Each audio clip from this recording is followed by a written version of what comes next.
The courtroom was quiet that morning, the kind of quiet that feels respectful, steady, and calm. People waited patiently for their turn. Ordinary citizens, parents, workers, students. Judge Frank Caprio sat at his bench just like he always did, warm-eyed, gentle-smiled, listening to each person with genuine care. His presence brought comfort. Even in a place built around consequences, he made people feel human, but that calm was about to break. The door swung open and a young woman walked in like she owned the building. Not with confidence, but entitlement. Her high heels echoed sharply across the floor. Her sunglasses stayed on indoors. Diamond bracelets glittered on her wrists. Her hair was styled to perfection, not a strand out of place, and she wore a designer handbag worth more than some people's yearly income. Everyone noticed instantly. She didn't wait in line. She didn't acknowledge anyone. She didn't even look around the courtroom.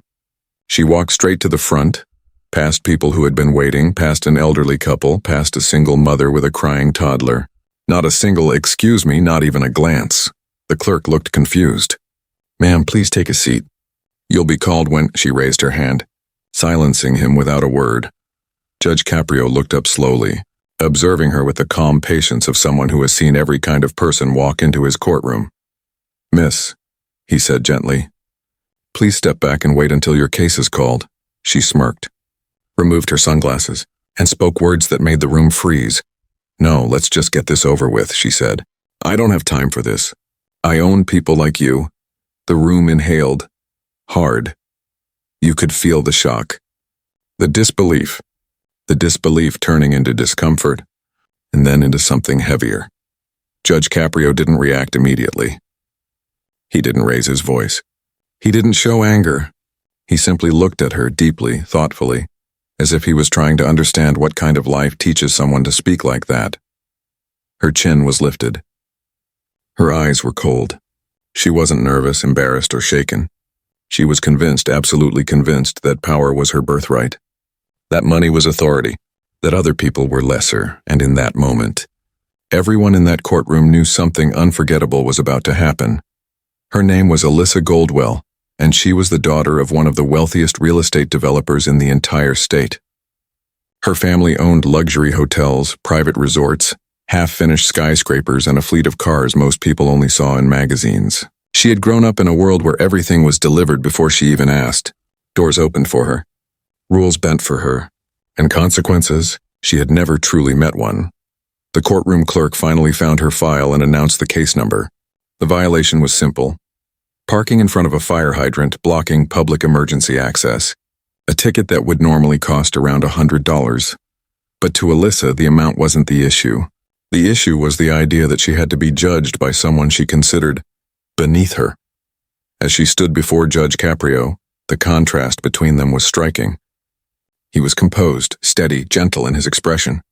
She was sharp-edged, impatient, her body language screaming, "Hurry up. I have better places to be." Judge Caprio spoke softly, as he always did. "Miss Goldwell, could you explain to the court why your vehicle was parked in a restricted safety zone?" She exhaled loudly, an exaggerated breath meant to show her boredom. "I was running late to a meeting. The spot was convenient. I don't see the problem." Judge Caprio raised an eyebrow. "The problem, Miss Goldwell, is that fire hydrants are kept clear so fire services can respond quickly to emergencies. Blocking them can delay rescue efforts and cost lives." Alyssa shrugged. "Well, nothing happened. So can we move on?" There it was, complete dismissal. Absolute disregard. Not just for rules, but for other people. In the gallery, a few heads turned. A mother with a baby shook her head sadly. A retired veteran in the back tightened his jaw. Even the court officers exchanged glances, the kind that said, "Here we go." Judge Caprio folded his hands.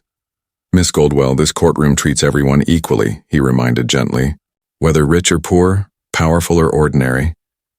But Alyssa wasn't listening, or didn't want to. She leaned forward, her voice filled with something sharp. "You don't get it. My family funds half the city. We pay for buildings, events, charity dinners, even some of your precious community programs." Gasps rippled through the courtroom. She continued, "So, let's not pretend we're on the same level. This fine means nothing to me." Judge Caprio didn't flinch, not even slightly. "This is not about the fine," he said quietly. "It's about responsibility. Alyssa rolled her eyes again, crossing her arms. Responsibility is for people who can't afford freedom, she said. The room felt colder, heavier.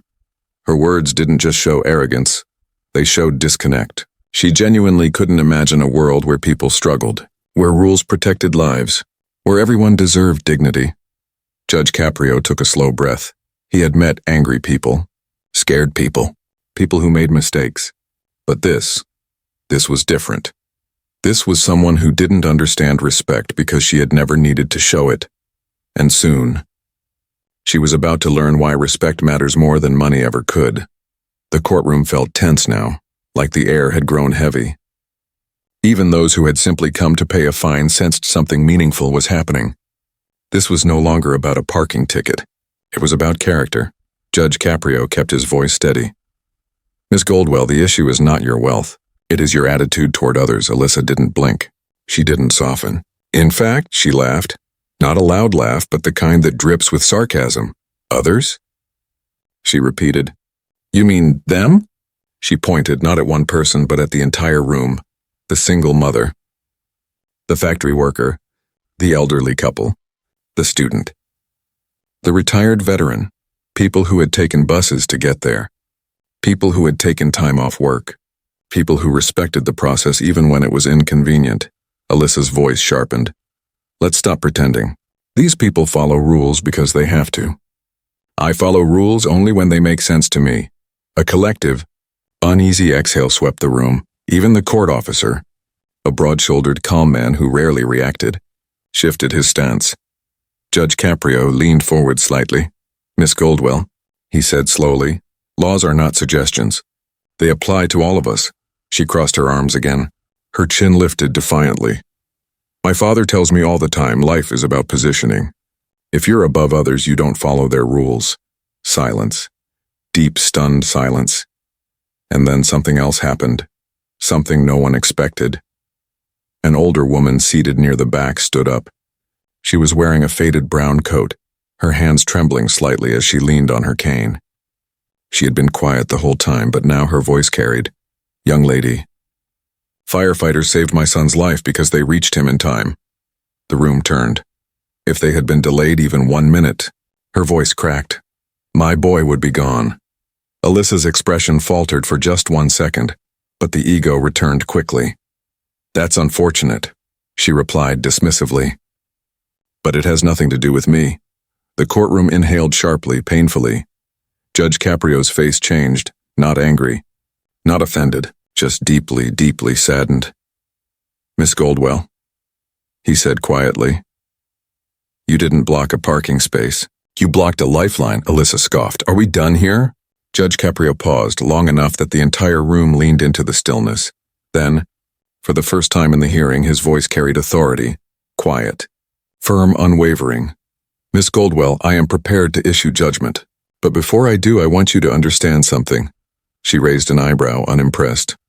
You believe wealth gives you power. He continued. But real power is how you treat those who cannot do anything for you. Her lips tightened. She didn't respond. Just then, the courtroom doors opened. A man in a tailored suit entered. Everyone turned. Alyssa's confident posture broke, just slightly, because the man was her father, and he had heard everything. Hush fell over the courtroom the moment the man entered. His presence alone changed the atmosphere. Not loud, not aggressive, just heavy with authority. He was older, silver at the temples, wearing a navy suit that wasn't flashy but unmistakably expensive. A man who didn't need to prove power, because everyone already understood he had it. This was Richard Goldwell, the billionaire everyone in the city knew by name. A man who built empires, not with arrogance but with strategy, patience, and reputation. The moment Alyssa saw him, her posture shifted. Her arms uncrossed, her chin lowered, her confidence cracked. Judge Caprio recognized him instantly and nodded. Politely, Mr. Goldwell. But Richard didn't look at the judge, not at... First, his eyes remained locked on his daughter, not with anger, but with disappointment, which to a child, no matter how grown, is far heavier. He slowly walked to the front. The room didn't move. No one whispered. No one breathed loudly. He spoke, voice calm, steady, and painfully controlled. Alyssa, I received a call. He paused. They told me you were here. Causing a scene? She swallowed. Her tone was suddenly much smaller. Dad, it's just a ticket. I was explaining, but he raised his hand just slightly, not to silence her out of dominance, but because he didn't want excuses. No, his voice was soft. I heard you. Her eyes widened, realizing he had been standing in the doorway long enough to witness her behavior. He turned to Judge Caprio now, finally giving him the respect she never did.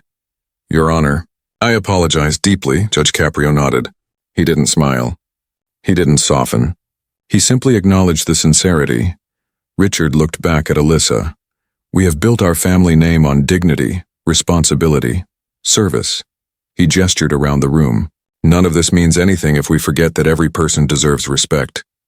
Alyssa blinked rapidly, holding back something unfamiliar to her, shame. Then, her father delivered the words that would break the illusion she had lived under her entire life. You are not above these people. You are one of these people. The courtroom was silent, but in the silence, the message echoed. Alyssa tried to speak, but her voice was thin. I didn't mean. Her father stepped closer, gently placing his hand on her shoulder, not as comfort, but as correction. Then say it. Say the words to the man you disrespected. Her throat tightened. She turned toward Judge Caprio. And for the first time that day, her expression was not cold, not superior, not defensive, it was human. Her voice shook. Your Honor, I'm sorry, not perfect, not polished, but real. The room exhaled, softly, almost in relief. But the moment, this turning point, was not finished yet, because apologies are words. What comes next is action. Judge Caprio didn't respond right away. He simply observed Alyssa, quietly, thoughtfully, allowing the moment to settle. He had seen many apologies in his courtroom. Some honest, some rehearsed, some spoken only to avoid consequences. But this one was different. It wasn't smooth. It wasn't confident. It wasn't carefully phrased. It was uncomfortable. It was trembling. It was real. Alyssa kept her gaze lowered, as if afraid of what she might see in the judge's eyes. Richard Goldwell remained beside her, a father who had spent years building an empire but was now facing the one thing he couldn't build with money. His child's character. Judge Caprio finally spoke. His voice wasn't stern, nor was it gentle. It was simply, "True, Miss Goldwell," he began. "We all make mistakes, but a mistake becomes something far greater when we refuse to learn from it." Alyssa nodded, slowly, silently. The judge continued. This courtroom is not about punishment. It is about understanding, about responsibility, about community. He gestured toward the gallery behind her, the very people she had dismissed. Every person here has a story, challenges, worries, responsibilities. None of us are above one another. Not here. Alyssa's chest rose and fell unevenly. Humility was foreign territory for her, but she was stepping into it. Then Judge Caprio addressed Richard directly. Mr. Goldwell, you give much to this city. Richard nodded, remaining composed, but today, the most meaningful gift you brought was your presence. There was no praise in his tone, only a recognition of truth. He turned back to Alyssa. You believe that your father's name shields you. But today, your father stood here not to protect you, but to teach you. Alyssa looked at her father again with eyes that, for the first time in this entire proceeding, reflected understanding instead of entitlement. Richard finally spoke, soft, but firm. Alyssa, wealth gives us comfort, luxury, security. But respect must be earned. His voice didn't tremble, but his eyes glistened, not with tears, but with the heaviness of a parent, realizing where they may have gone wrong. I failed to teach you that sooner, he admitted quietly. That sentence, more than anything, broke the last of Alyssa's defenses. Her posture softened entirely. Her shoulders dropped. Her expression warmed, still uncomfortable, but open. She turned back to Judge Caprio. Your Honor, she said now clearly, I want to accept whatever responsibility you believe is fair. The gallery watched, awed, looking not at a girl of status, but at a young woman taking her first step toward growth. Judge Caprio nodded slowly, but he didn't announce the sentence yet. Instead, he looked around the courtroom, letting everyone feel the weight of what they had just witnessed.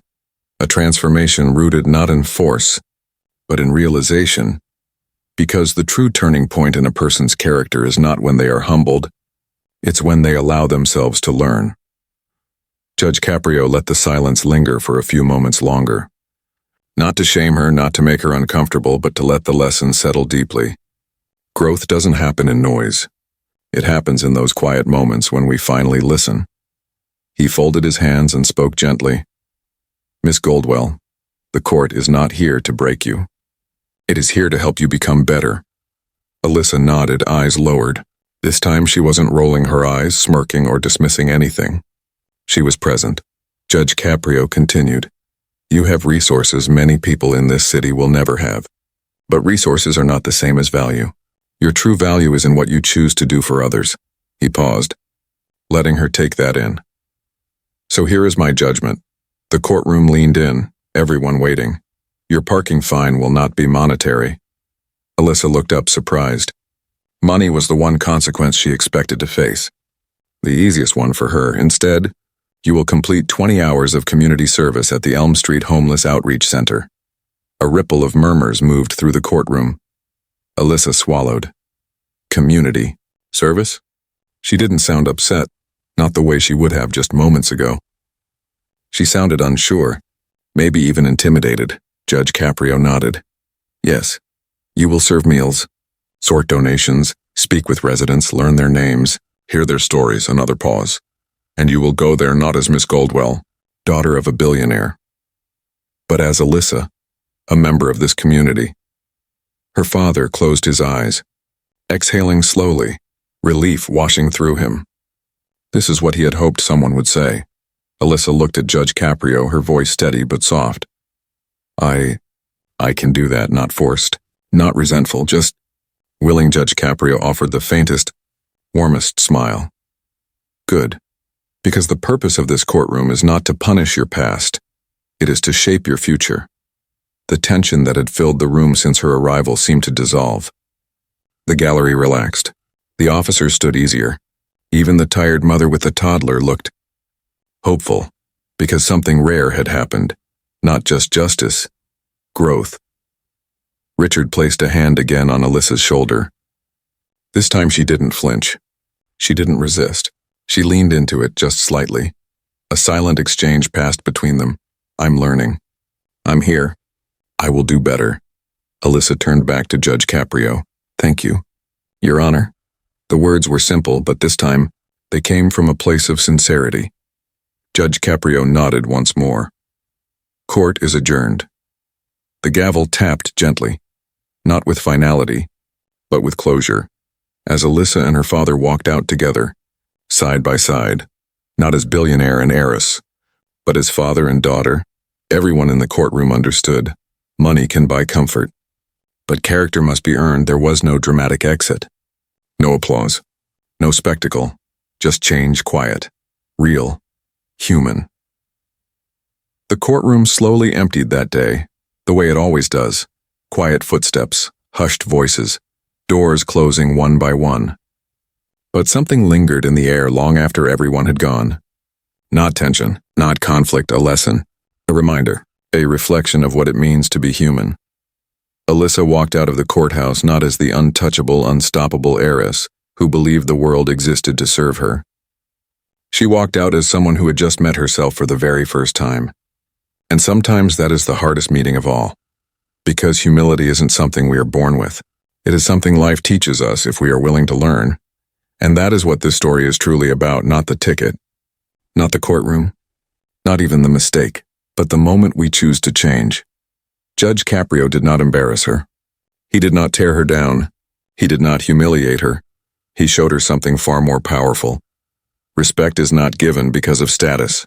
Respect is given because of heart. The people Alyssa once dismissed, the mother holding her child, the older woman whose son was saved by firefighters, the quiet man in the back row, the clerk at the desk. These were people living full lives of struggle, hope, loss, and resilience. They were not less. They were not insignificant. They were not props in someone else's world. They were human beings, equal in worth. And that was the lesson she needed. The world today often teaches us to value appearance over kindness, wealth over compassion, loudness over decency. But stories like this remind us, the strongest people are the gentle ones. The richest hearts are not measured by money. And true power is the ability to treat everyone with dignity, even when no one is watching. Because one day the very person you speak down to may be the one you need to look up to. One day the person you dismissed may be the person who teaches you the greatest lesson of your life. One day, the moment you thought was nothing may become the turning point that changes who you are. Judge Caprio's courtroom isn't just a place where cases are heard. It's a place where people are seen, and that is rare.